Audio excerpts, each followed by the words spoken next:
ज्योतिषच्या दुनियामध्ये तुमचं स्वागत आहे. श्री स्वामी समर्थ. आज आम्ही मुलासाठी एग राईस बनवत आहे.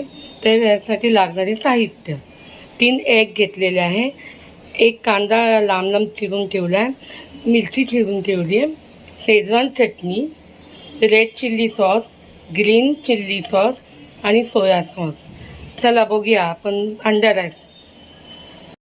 तेल गरम झाले,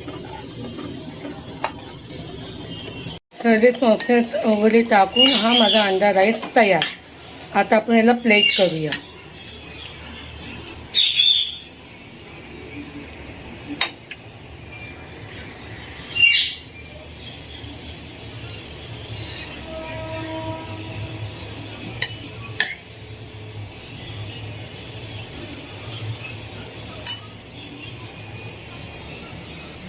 हा माझा अंडा राईस. अच्छा.